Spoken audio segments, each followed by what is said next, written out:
of AIC's Emerging Conservation Professionals Network, or ECPN. We're thrilled to be hosting our 4th webinar today, titled Get Involved, Conservation Education, Outreach, and Advocacy. For those of you who don't know, ECPN is a network within AIC dedicated to supporting conservation professionals as they move through the first stages of their careers. We do this by organizing a variety of programs, such as webinars like this one. Recordings of our previous webinars can be found on AIC's YouTube channel. Today, we will be using GoToWebinar. Before I introduce the speakers, I want to quickly review some of the features of the software. The view window, where you see our title slide right now, can be resized by clicking and dragging the lower right corner. The control panel is where you as an attendee can take some control of your own screen. You may find that with inactivity, the control panel automatically minimizes. If you'd like to keep it open for the entire presentation, under View, there's an Auto Hide the Control Panel option that can be turned off by unselecting it. The audio section tells you if you are joined to the audio by phone or internet. All of you listening out there are muted, so the way that you can communicate with us is through the question and chat box. There's also a raise a hand option, but we won't be using that today. Today we have 53 people joining us, and of those, 8 are pre-program, 12 are graduate students, 8 are 1 to 3 years out of graduate school, 8 are 4 to 6 years out of graduate school, and 5 are 7 years or further out of graduate school. And most of the people watching us today do have some sort of experience with outreach or advocacy in some form or another. So today's program is focusing on the subject of outreach and advocacy and how conservators, especially those who are emerging, can become involved in these important efforts. Chris Seiler, AIC Membership and Meetings Coordinator, will open the program by sharing with us some of AIC's outreach and advocacy initiatives and the ways in which members can get involved. Following Ruth, we'll hear from 3 conservators who have incorporated outreach or advocacy into their work in different ways. Teresa Myers, private practice conservator, will be sharing with us her experience participating in Museums Advocacy Day in 2011, and she'll share suggestions for conservators wanting to advocate for conservation on the national level. Richard McCoy is an arts and cultural consultant, and in 2013, he launched Richard McCoy & Associates, a firm dedicated to creating novel approaches to managing contemporary challenges in conservation, historic preservation, and curatorial projects. In addition, he is adjunct faculty in Johns Hopkins University's online museum studies program. He's worked on a number of outreach initiatives online and will be talking about how conservators can contribute to projects like these.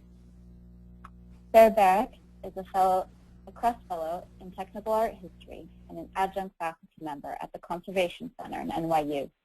She's also the co-chair for AIC's K-12 Outreach Working Group. We will be discussing some of their projects and suggest ways in which conservators can get involved in educational efforts. At the end of the program, we will have some time for questions from the audience. If you have a question, please submit it in the questions chat box. Anisha Gupta, ECPN's webinar coordinator, will be moderating the Q&A session. In addition, we have with us today Ryan Winfield, helping us run the GoToWebinar software. So to begin our program, Ruth is going to give us some background on AIC's efforts in advocating for conservation. Ruth, welcome to our webinar. Thanks for joining us today. And can you start by giving us a brief explanation of the difference between FAIC and AIC?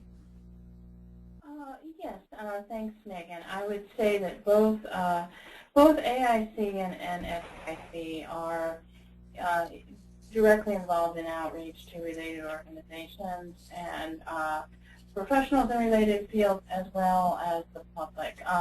The main difference to keep in mind for this presentation is that due to tax reasons, only AIC can engage in advocacy. So while both both AIC and its foundation are involved in outreach activities, it really is only AIC that is involved with advocacy. And I guess one point that I want to make sure that everyone realizes is that outreach is a main part of what AIC does. It's something that we're involved with every day. We partner with many organizations on a regular basis. Some of the most visible are when, around disaster response or education. We have partnered with American Alliance for Museums on a lot of their webinars, again, connecting our members to other organizations so that expertise gets out in the field. And then I just wanted to touch on a few sort of special highlights of AIC outreach activities that people may not be aware of. One of the main forms that our outreach takes to related organizations and their members is AIC often has at least 6 times a year we take the AIC booth to a related organizations conference. For example, in 2013, AIC had a booth at the American Institute of Archaeology, College of American Art, AAM, AASLH, APT, and the American Society of Oriental Research. And these opportunities are a way to showcase everything that AIC is doing to those professionals in related fields. But one of the, I guess, most things that I found very refreshing is, and I'm usually the person that's at the booth, is AIC has great name recognition. It's very rare at one of these conferences that someone stops by the booth and doesn't have an idea of what AIC is.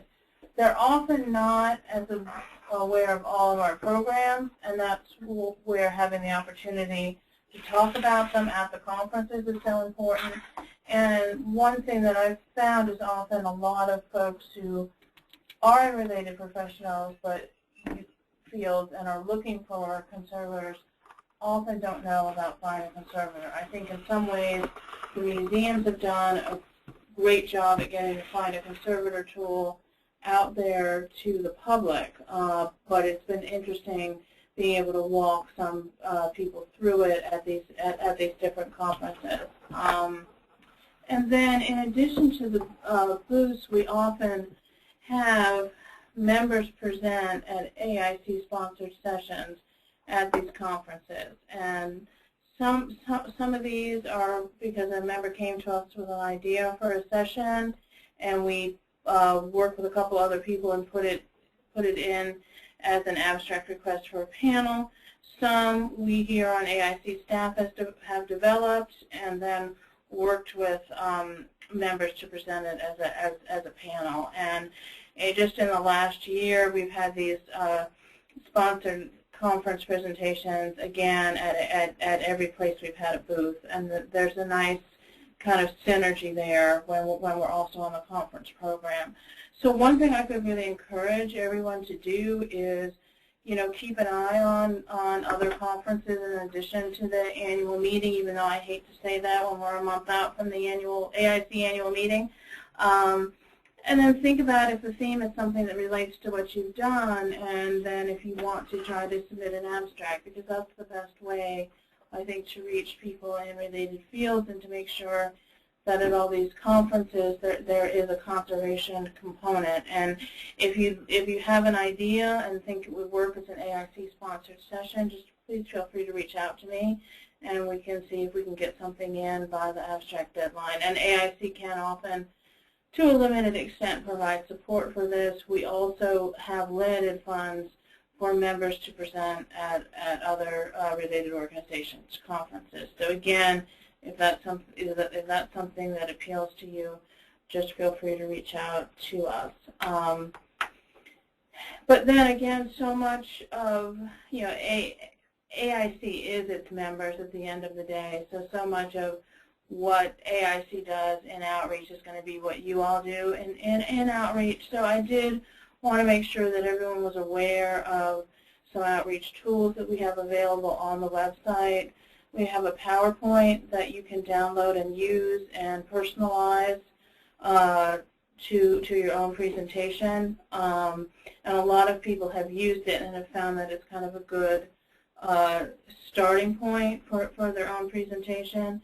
We also have brochures and bookmarks and other things that there's a very small cost to them, but honestly, if this is an outreach activity that you're doing, just again reach out to either Ryan or I, and we'd be happy to supply. We can definitely supply people with reasonable quantities at no cost to help in the outreach efforts. And then I just wanted to touch on a few new outreach projects that AIC is doing, and then two of them center around industry suppliers, and I would encourage everyone not to overlook conservation suppliers as partners in outreach. Again, a lot of the end users of conservation services are also customers of these suppliers. We are working with Huntington Tea Block to create brochures highlighting conservators and conservation, and they should be available soon, and then they will be available to all of the Huntington Block clients. So we're looking forward to that synergy. Also at the annual meeting, the Stash, the long-awaited Stash website will be unveiled at the pre-conference session Wednesday afternoon. And it is a whole website devoted to practical storage solutions with many different supplier companies listed, and we're looking for ways that to link those companies in, and then in return they'll link back to the AIC website. So that's another form of outreach. Very briefly on advocacy, because I'll also be talking about that a little bit after Teresa's presentation, but AIC has been actively partnering with the American Alliance for Museums and the National Humanities Alliance for years. Many of the alerts that we send out come from those organizations. Those organizations have invested in the software where you just go to their website and type in your zip code, and it will tell you your representatives and form the email for you. We also partner with them on both of their museum advocacy days that are very important for museums and conservation. We are entering into a more ongoing partnership with the National Humanities Alliance.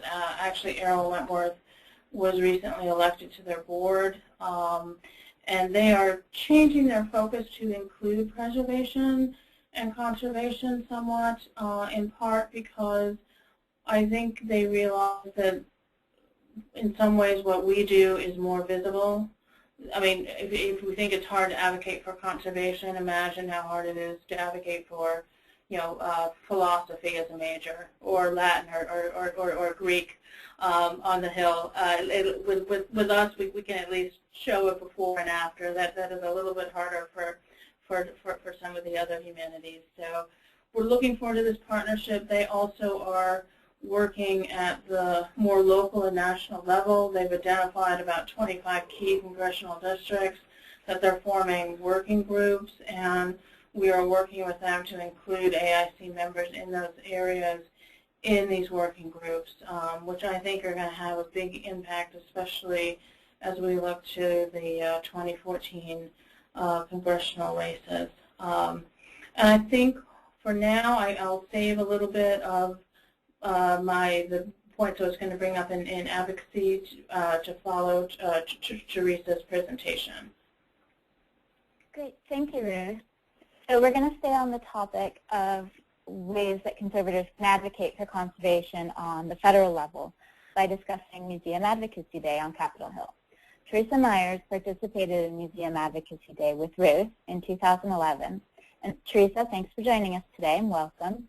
Can you start by telling us a little bit about yourself and how you got involved with Museum Advocacy Day?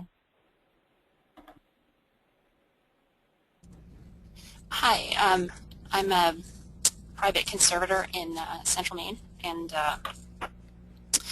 I work with private clients as well as museums, and I'm also a cap assessor.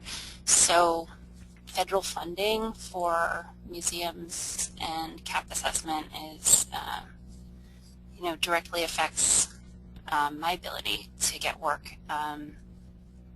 So the national advocacy actually does directly affect my business, as well as just wanting to support museums in general.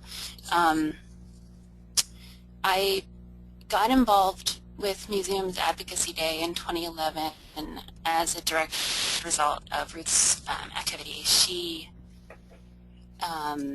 very cleverly went through the list of attendees who had registered for the 2011 event and noticed that some of the states were completely unrepresented by any museum staff, and she sent requests to conservators in those states to represent the states, and it struck me as a really useful professional development opportunity as well as a way of supporting museums, so I thought I would check it out, and so I went ahead and registered, and awfully glad I did. Great, thanks. So what was the experience like? Did you get any sort of training? Were there staff members around to help you? What kind of people did you meet? What kind of conversations did you have? Right. The Museum Advocacy Day is set up very well. It's very well organized. Attendees have one entire day of education, and then the second day is the actual meetings with staffers and congresspeople. So the education involves how to prepare for meetings with the representatives and senators, and also what the issues are that are coming up. It's a very organized push where everybody kind of agrees to touch on just a few really important points that the American Alliance of Museums is trying to present, so that it's sort of an organized front, and it seems to tend to function to focus on economic issues and funding of the Office of Museum Services and so on. And I found that the training was very comprehensive and useful, and I actually learned quite a lot about how Congress works and how ordinary citizens can just go in and meet with their representatives and senators and give them input. As to the day of meetings, here in the state of Maine we have 2 senators and 2 representatives, and so 2 of those people, or 3 of those people directly represent me. And I was also at the time doing a large project for the Maine State Museum, who's represented at that time by Shelley Pingree, and I had met with them before going down, so I met with her on their behalf as well. So I actually ended up meeting with all the available people for the state of Maine, and Shelley Pingree was actually the only actual elected representative that I met, and she just gave a quick hi.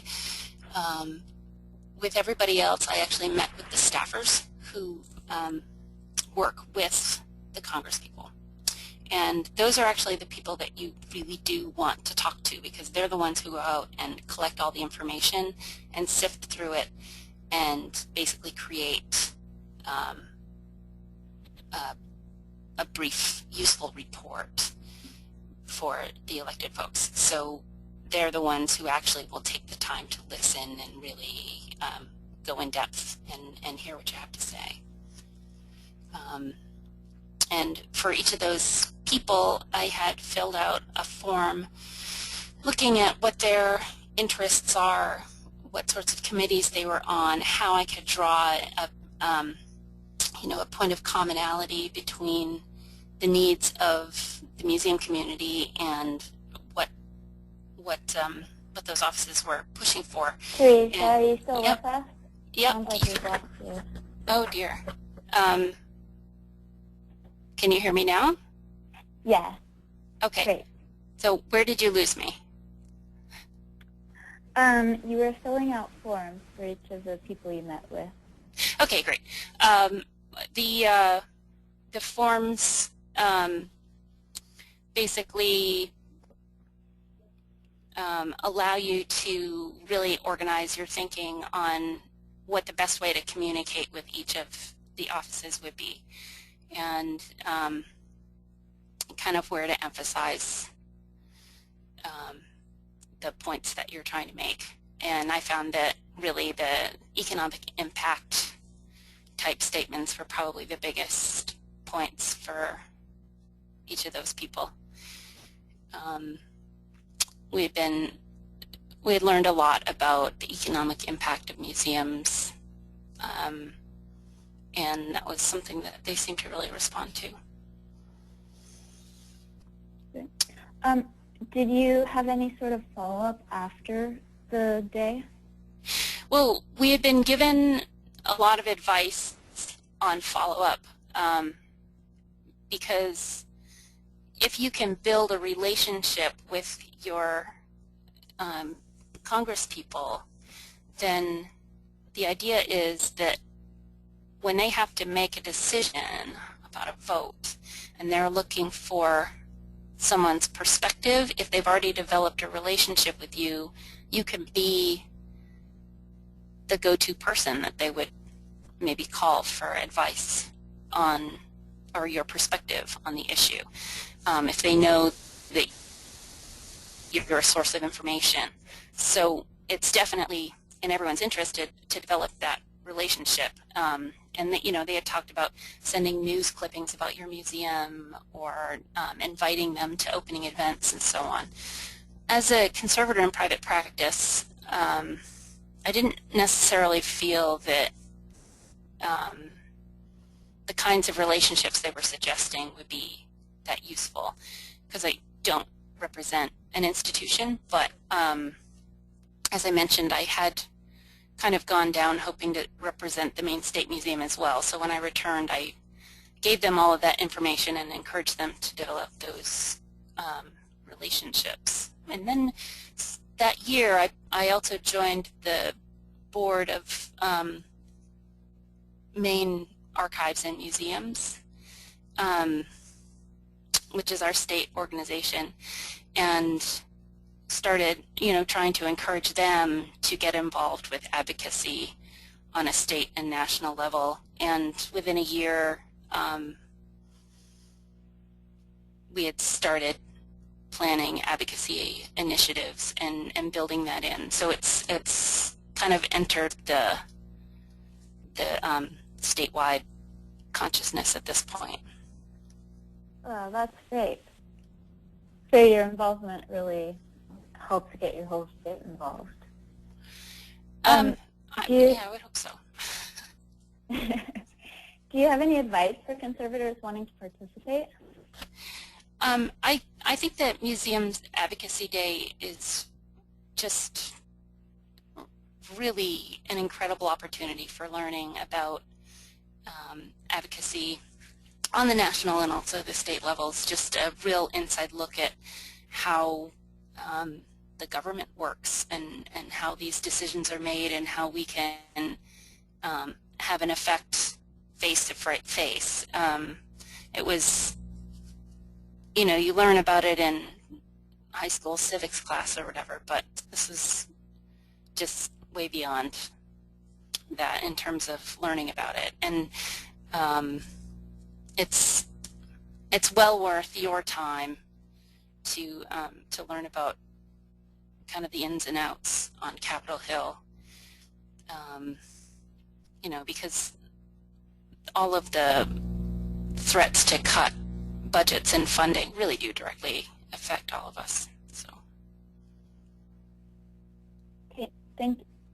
So, Ruth, do you have specific suggestions for conservators wanting to get involved in Museum Advocacy Day or other advocacy events on a national level? Yes, I would just stress how important it is, and then also how much you really can get out of it. The full day of training that Teresa mentioned before you even go to the Hill is a really rewarding experience. I mean, not only do they outline the whole federal situation that year and then what the different asks are, but they also walk you through how to be an advocate, which I also think is something that would serve people well just within their business or within their institution. So in some ways, you're coming to go up on the Hill, but that training that's provided the day before, I think, can really be helpful even after you're home from Museum Advocacy Day. And then I would also say, there are sort of two different types of experiences that people who go on the advocacy days will have. One is the experience that Teresa and I have where, we're really the only ones representing the whole state, and that I think also really, to be honest, was very beneficial to AIC's standing with AAM and gathered a lot of attention at each of the different congressional offices that we met with. The other experience is if you're from a state that draws a lot of advocates, is you will be going perhaps with a group of up to 8 to 10 people.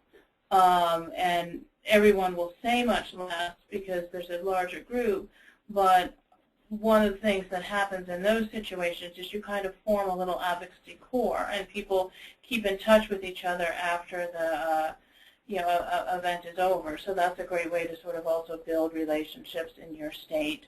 So I would encourage you when we advertise the advocacy days, if it's something that you can do, it's definitely worth the time commitment for it. I do understand that it's not a time commitment that everyone can give, and certainly not one that everyone can give every year. So some other things that you can do to stay involved in the advocacy efforts.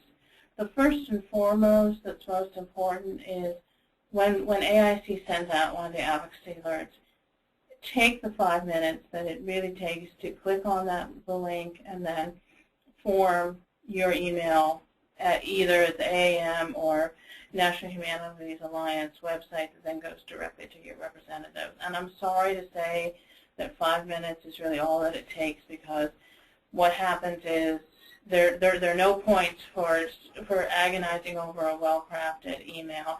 When it's these kinds of alerts and there's a vote coming up, a junior staffer really sits and is just tallying the number of emails and phone calls that they got for something or against something. So the 5 minutes spent right when that email alert goes out is worth a lot more than maybe an hour spent a week later to polish the perfect email. And then the other thing I would mention is if you can't get to Washington, every single congressman and senator has district offices, and go and meet with the staff at the district office, develop a relationship with them. They're local, so you can invite them to events at your museum or institution, or to see your lab if you're in private practice. Because they're local, they're much more likely to be able to have the time to attend. You might even think about making sure that they're on your museum or institution's list for events. And the staff in the districts tends to stay a little bit longer than the staff on the Hill, which do tend to move in and out and move up into different positions with some frequency. But the staff in the districts is a little bit more stable, so worth it to kind of to develop that relationship with them over the years. And they're your representatives, so don't ever feel like, I shouldn't be taking time to go and visit them. That's what they're there for. That's, they want to hear from you. And I think, if invited to events, when feasible, they will attend. So in addition to advocacy days, those are a couple things that you can do. Great. Thank you so much, Ruth. And thank you, Teresa. That was really interesting. So our next speaker is Richard McCoy. Richard, welcome. Thanks for joining us. Can you start by telling us a little bit about yourself? Sure. Thanks so much for having me here. I'm really happy to be here and hope that what we've been talking about today and what we will talk about is useful to the folks that are listening. I know that along the way that I'm learning a lot myself, but you did pretty well with my introduction. That's sort of who I am. I'm working primarily now as a consultant around conservation and historic preservation projects, and I also do some program creation and curatorial work for exhibitions. And so what might be interesting is that my approach to this is that everything I do is advocacy and education. And, well, maybe not everything, but I see so much of what I do as advocacy and education because I am working to advocate for what I'm doing and the importance of it so that someone will pay me to do it, and also so that, more importantly, we can take care of cultural heritage.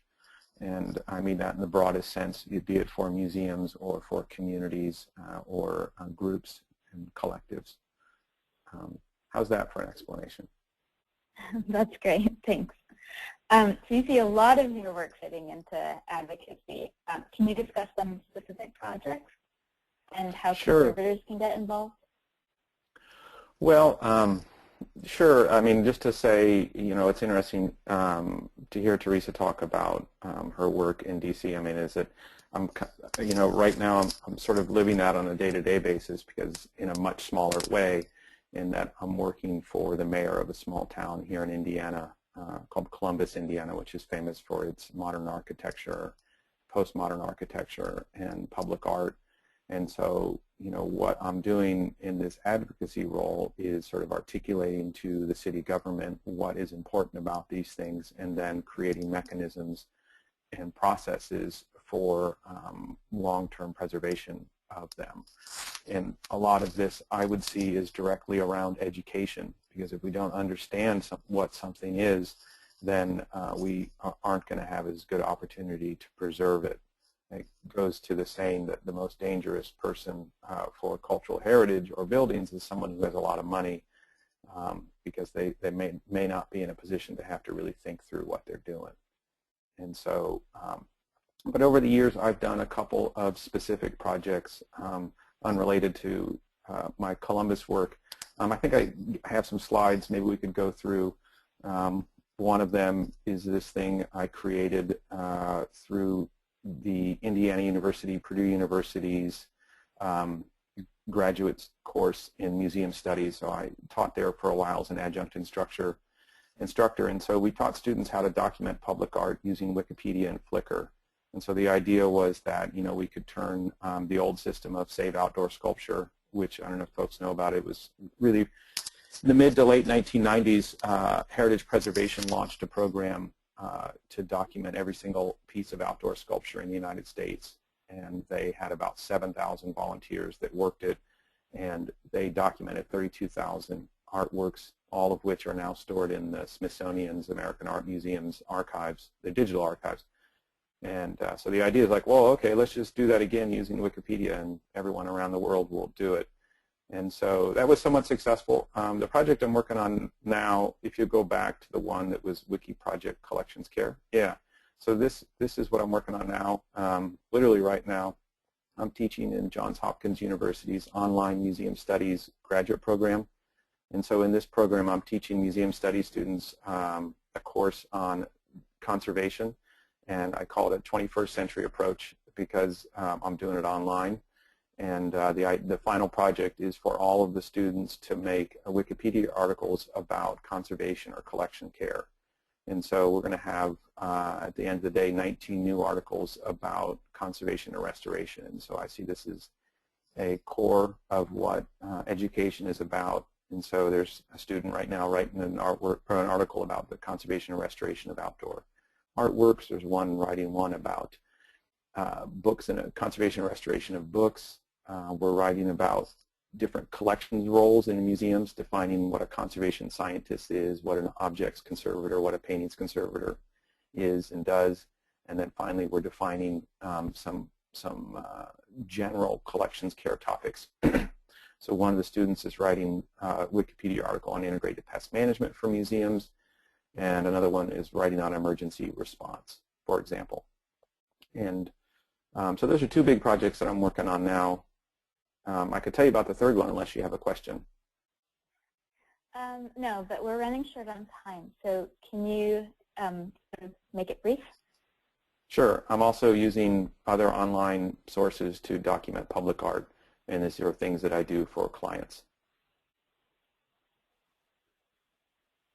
And then you're making videos for the conservation reel? Sure. Yeah. So I'm on the advisory committee for Conservation Reel, which is a CREST-funded project to encourage conservators in graduate courses or graduate programs and museums to document conservation practices using video. And so we've created a bunch of videos there back when I worked at the IMA about conservation, and then also some panels. And so you can see there, this is a performance, if you all remember, at the opening reception of AIC last year, I put together a performance of a performance-based sculpture.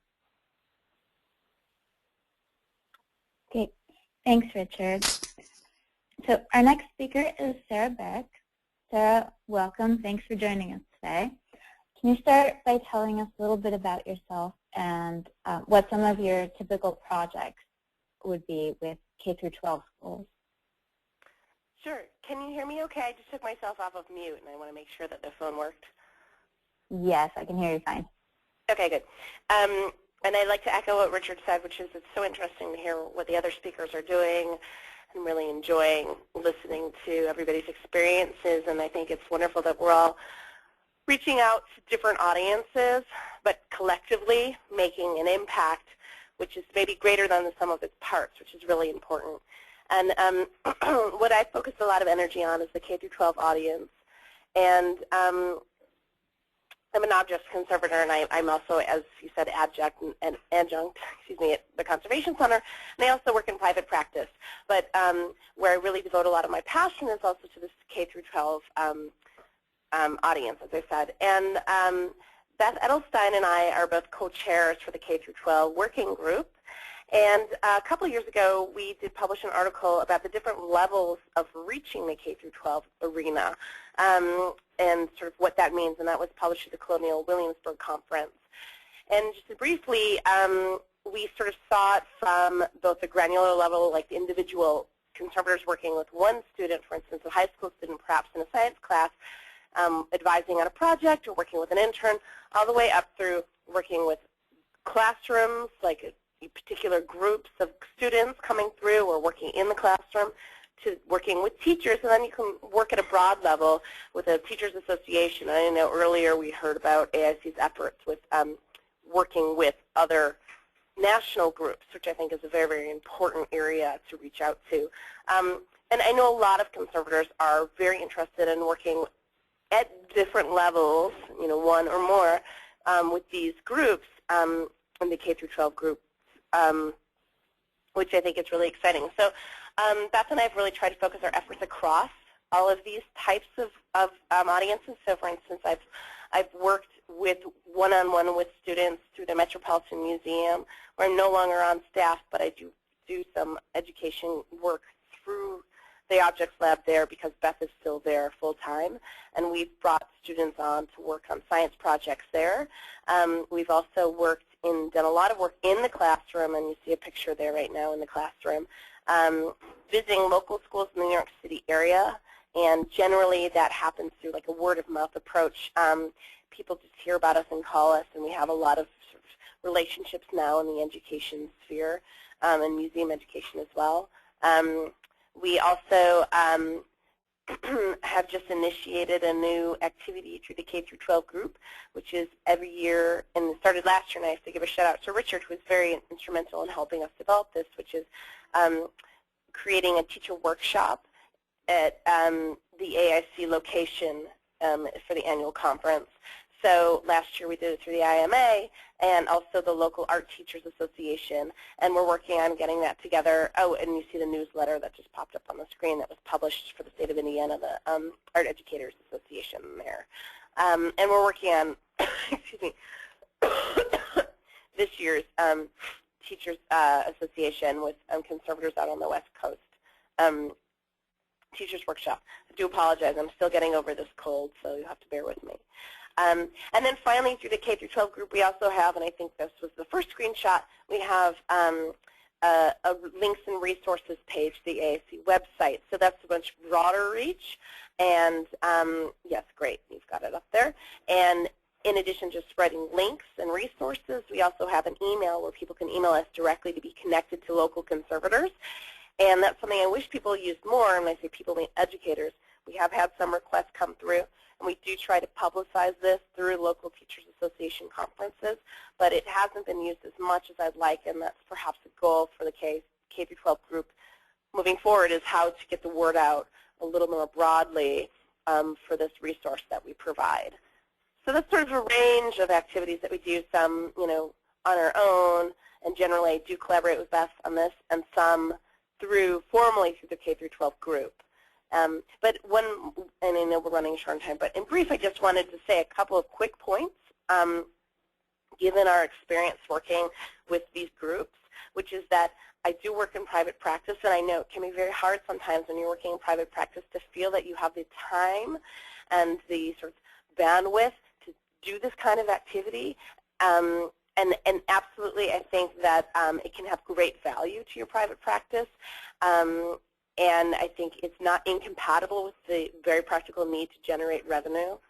And then I also feel that successful outreach calls on skills that have great value to them, that will serve you well, be it in the private sphere or in the institutional profession. I mean, things like project management, communications, public speaking, and these are things that I think serves us all well to hone and to practice, and outreach certainly exercises and flexes these muscles. So I think there's these sort of other benefits that we don't necessarily articulate, but I think are certainly there embedded within outreach activities.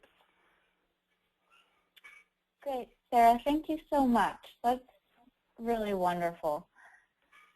I hope you've inspired some people to get involved. Now, we've prepared some questions for all of today's speakers, and we'll follow up those questions with questions from the audience if we have some time. Remember, if you have questions, please submit them in the chat box. And ECPM's webinar coordinator, Anisha Gupta, will be moderating the Q&A today. So, Anisha, welcome. Thank you, Megan. And thanks to all of our speakers today. That really started a great discussion, and we'd like to keep it going with, like Megan said, a few questions that we have and then some questions from the audience.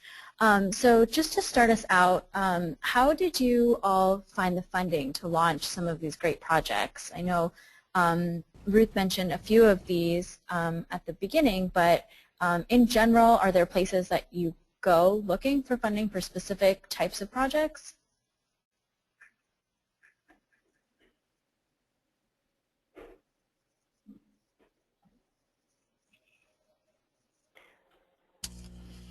Did you want one person in particular to answer, or is this a general question? Sorry. Yeah, sorry. So I should explain. This will just be more of a general discussion so that all of the speakers have a chance to jump in.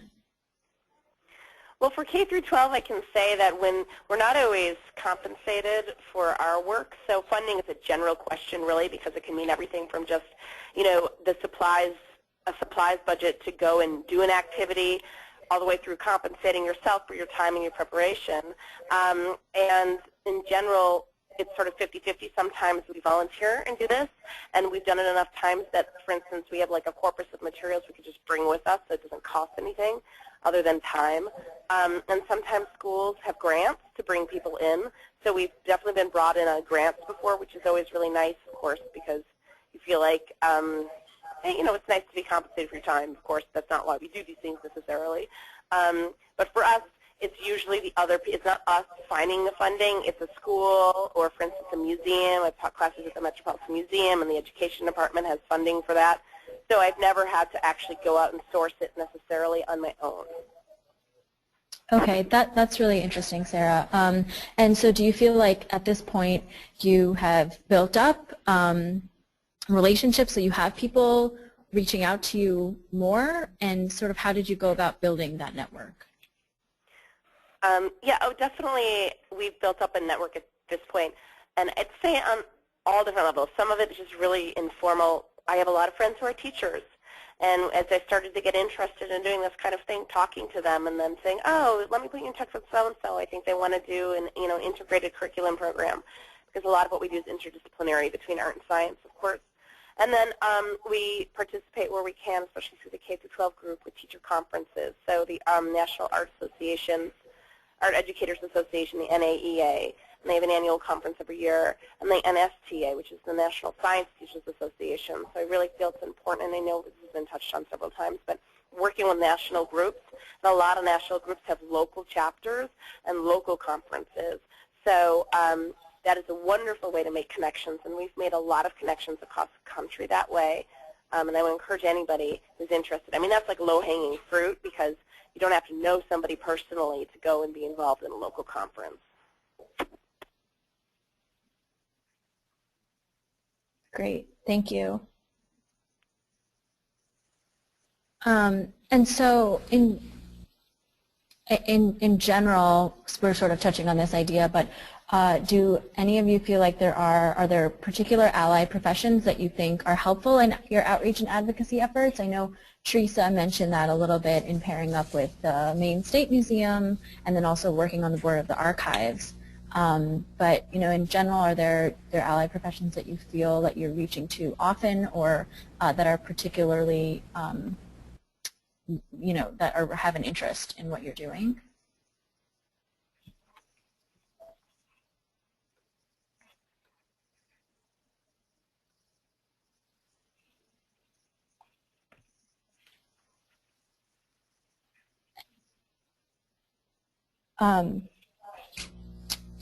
So, and if not, maybe Teresa, you can just talk a little bit more about how your relationship has been working on the board for the Maine State Archives, and how receptive maybe you feel they've been. Mm-hmm. It's actually, the organization is Maine Archives and Museums, so it's the statewide organization that all museums and libraries and historical societies and so on can be involved with. And I was involved, my biggest project, I guess, with them was a cultural outreach project that was grant funded, and we organized a set of workshops all around the state. Anyone familiar with the state of Maine will know that we're low in population and have a lot of vast, relatively undersettled areas. So there are a lot of small historical societies, really off in the hinterlands, that it's hard for the people to get the funding to drive 4 or 5 hours to a workshop in more southern Maine. So the idea of the outreach was to bring workshops out into, bring them to their communities. And we were able to plan, I think, 5 or 6 last year, all over the state, and the program is continuing now. So there's a variety of topics based on what the interests of the people in each region were expressed to be. Hey, Anisha, I had a thought to sort of follow along with that in a certain way. Sure, go ahead, Richard. I think it's one thing to look at the why of advocacy and education, and it's another thing to look at the how. And so I think how to fund it or who might be available to help you out are one set of questions, but I think the why is the more interesting question here. And this gets to me to the point, the articulation of the difference between the word outreach, which I don't really like, and community involvement. And I think that I try to find projects that pay me to do things, but I'm also willing to do some projects that I consider my community involvement. And this is part of being just a good citizen of the community I live in. And this could be my local community, my state community, or my national community. And I think if we start to think about advocacy and education in terms of community and community involvement and engagement rather than a notion of outreach, and I know this is just semantics, but it can be a lot more significant and meaningful. And because I just always feel like the notion of outreach is a hand reaching down to this vast swath of unknown people. But if we talk about community and engagement and involvement, it recognizes that what you're doing relates to a specific group of people or peoples.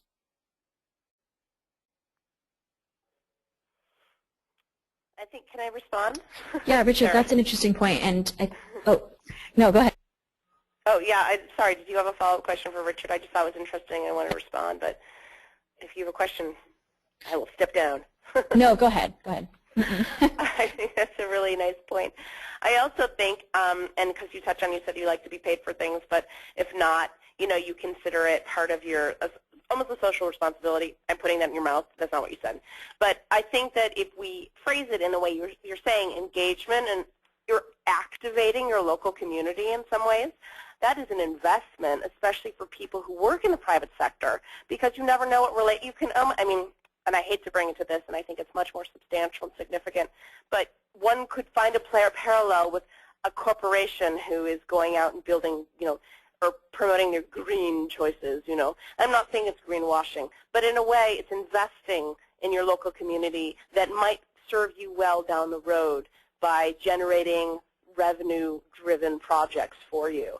And so those more active words, I think, also communicate that, and I don't know if that's what you mean, but I do think that is embedded in the idea, which I think, again, brings us to the point that even if it doesn't directly bring you money right away, it could at the end of the day, and that is important also for all of us who, after all, we do have to pay the bills.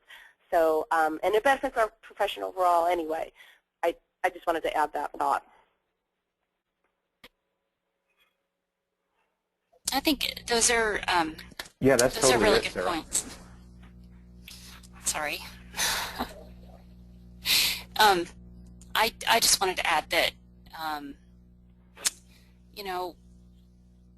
think there are many people in the conservation community who would give of their time until it hurts. And yeah, we're giving.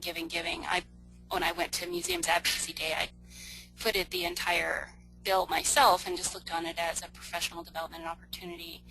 But as you reach out and make these connections and build the community, you are also, you are building your community and helping the people around you, but it's kind of all built in together, isn't it? Because as we strengthen these relationships with the people that we're interacting with, we're also putting ourselves on their radar. And if you have a relationship with an institution or a community, it's more likely that they will trust you and turn to you in the future. So it does come back to you eventually, even though in the short term it may feel like you're just giving away your time and your passion and your energy.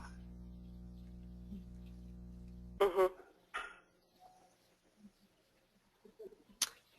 Yeah, that's a great point, Teresa, and to everyone. And just thinking about how when you do have to go out and sort of stand up and say, like what Teresa did at Museum Advocacy Day, and say this is why we need funding, thinking about, of course, emphasizing the economic impact that perhaps, if it's museum advocacy, how museums, the economic impact they have on the government, but all of these other points that we can, we're also trying to make persuasive in order to obtain some of this funding to do all of these projects. And so it looks like we only have a few minutes left, so I think we might have to leave it there. And Megan, I'll turn it over to you to wrap it up. Yeah, thank you, Anisha. I want to thank all the speakers for sharing your projects and your perspectives with us today. I hope this program has really helped inform the audience about how AIC members can engage with their community and advocate. And I hope we've demonstrated some of the many, many ways in which you can advocate for conservation. So thank you so much for joining us today. Have a good afternoon. Thank you. Thanks. See you later.